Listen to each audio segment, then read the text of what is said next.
Assalamualaikum warahmatullahi wabarakatuh. Perkenalkan, saya adalah Nini Vinanda Fatmawati. Saya dari jurusan Biologi, mahasiswa dari Universitas Islam Negeri Maulana Malik Ibrahim Malang. Di sini saya akan mencoba membuat tutorial cara penyelesaian RAK, yakni rancangan acak kelompok dengan menggunakan program SPSS. Ini merupakan salah satu mata kuliah rancangan percobaan yang diampu oleh salah satu dosen dari jurusan biologi sendiri. Nah, cara membuat tutorial penyelesaian RAK ini, untuk mempermudahnya, kita langsung pada langkah pertama, yaitu pada tabel soal. Pada kolom pertama tertera konsentrasi. Konsentrasi biasa disebut juga dengan perlakuan. Kemudian pada kolom kedua adalah ulangan. Nah, ini biasanya disebut juga dengan kelompok. Terdapat 6 perlakuan. Yang pertama adalah kontrol, yang kedua konsentrasi 0,5, yang ketiga adalah 1, keempat 1,5, kelima 2, dan pada perlakuan ke-6 adalah konsentrasi sebesar 2,5. Kita lihat pada ulangan atau kelompok, yakni ada 5, 1, 2, 3, 4, dan 5. Kemudian yang di sini adalah hasil pertumbuhan. Nah, kita cermati, ada satu kotak pada hasil pertumbuhan yang ditulis dengan diganti NIM. Artinya, kotak ini nantinya akan berisi 2 digit angka terakhir dari nomor induk mahasiswa. Sehingga nantinya hasil dari penyelesaian RAK ini antara mahasiswa satu dengan mahasiswa yang lainnya tidak sama, karena NIM dari mahasiswa satu dengan mahasiswa yang lainnya tidak sama. Untuk mempercepat proses penyelesaian soal ini, maka tabel ini dapat di-copy dan diganti pada MS Word. Nah, seperti ini. Ada 6 perlakuan atau 6 konsentrasi, yang satunya adalah kontrol, dan ada 5 ulangan atau 5 kelompok. Kemudian yang di sini adalah hasil pertumbuhan, dan di sini karena NIM dari Nindi Vinanda adalah 146260, diambil 2 digit terakhir yaitu 60, seharusnya adalah 6,0, tapi cukup dituliskan dengan angka 6. Selanjutnya, karena kotak-kotak pada hasil pertumbuhan ini telah terisi, maka kita dapat beralih ke program SPSS. Tepatnya di data view, di sini ada 3 kolom. Kolom pertama adalah perlakuan, kolom kedua adalah kelompok, dan kolom ketiga adalah pertumbuhan. Di sini adalah kolom perlakuan. Perlakuan yang tertera pada tabel tadinya adalah sebanyak 6, seperti ini. Satunya ditulis sebanyak 5 kali, dua juga sebanyak 5 kali, begitu seterusnya hingga pada perlakuan ke-6. Dengan alasan pada ulangan atau kelompok ada 5, sehingga perlakuan pun menyesuaikan ada 5. Kemudian pada kolom ketiga adalah hasil pertumbuhan.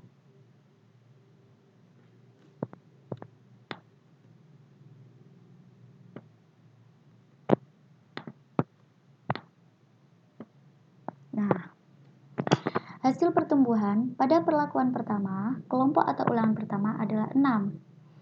Pada perlakuan pertama, ulangan kedua adalah 8,1. Pada perlakuan pertama, ulangan ketiga adalah 7,5. Kita mengetahui bahwa tulisan di MS Word ini jika dituliskan di sini adalah secara vertikal. Jangan sampai salah karena nantinya akan mempengaruhi. Jadi, di sini secara vertikal 1 sampai 5, 1 sampai 5. Kemudian begitu juga dengan perlakuan kedua hingga perlakuan ke-6 nantinya. Di sini dituliskan secara vertikal, kemudian kalau di sini secara horizontal. Jika di sini sudah terisi penuh, maka langkah selanjutnya adalah menuju ke variabel view. Kita mengetahui di sana tadi ada 3 kolom, ada kolom perlakuan, kelompok, dan pertumbuhan. Cara penggantian nama kolom ada di sini. Nah, cukup diklik 2 kali dan ini nantinya bisa diganti.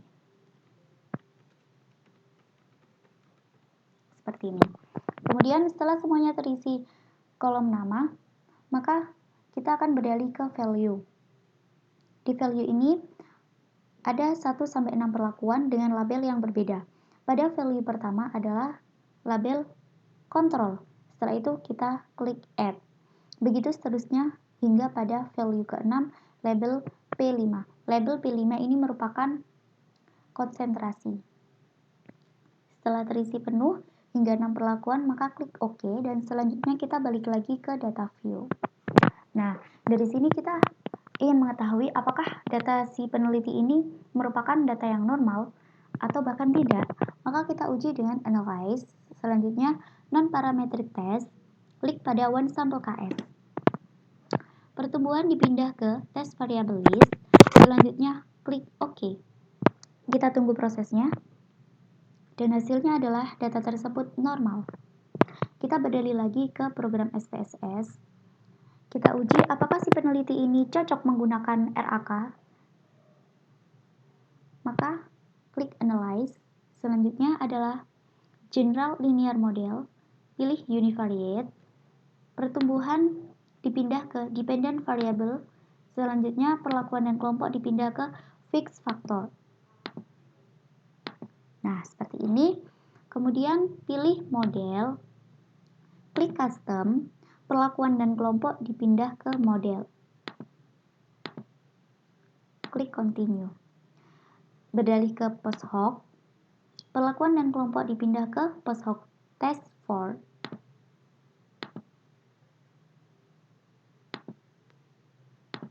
Nah, seperti ini.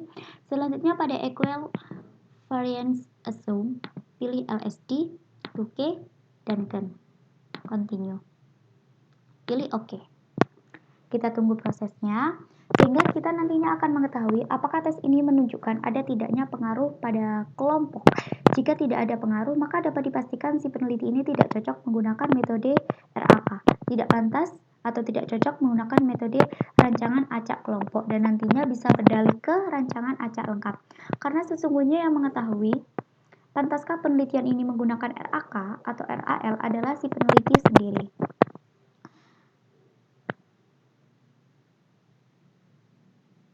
Seperti ini, pada perlakuan nilainya di bawah 0,05, sedangkan pada kelompok mempunyai nilai di atas 0,05. Ini artinya pada kelompok tidak ada pengaruh. Jika tidak ada pengaruh, maka dapat dipastikan si peneliti ini tidak cocok menggunakan metode RAK dalam penelitiannya. Nah, dari sini kita bisa menyimpulkan, jika perlakuan mempunyai nilai di bawah 0,05, bukan berarti kelompok juga memiliki nilai di bawah 0,05, karena kita sudah mengetahui pada kelompok mempunyai nilai di atas 0,05, sedangkan pada perlakuan mempunyai nilai di bawah 0,05.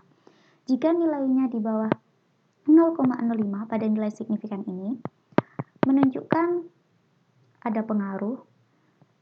Maksudnya pada penelitian ini terdapat pengaruh, akan tetapi jika mempunyai nilai di atas 0,05 artinya tes ini tidak menunjukkan adanya pengaruh. sehingga dipastikan si peneliti tidak cocok menggunakan metode RAK.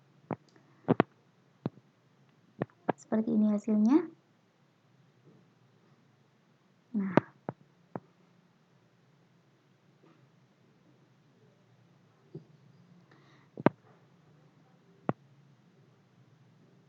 kita mengetahui bahwa data ini adalah data yang normal, akan tetapi karena nilai kelompok di atas 0,05, artinya pada penelitian ini atau data ini menunjukkan tidak adanya pengaruh, dipastikan si peneliti tidak cocok menggunakan metode RAK. Bisa dicoba lagi dengan menggunakan metode RAL. Demikian tutorial ini saya buat, semoga bermanfaat. Terima kasih juga sudah mampir pada channel saya. Semoga bermanfaat untuk kedepannya dan semakin berkembang lagi ilmunya. Terima kasih, sekian dari saya. Wassalamualaikum warahmatullahi wabarakatuh.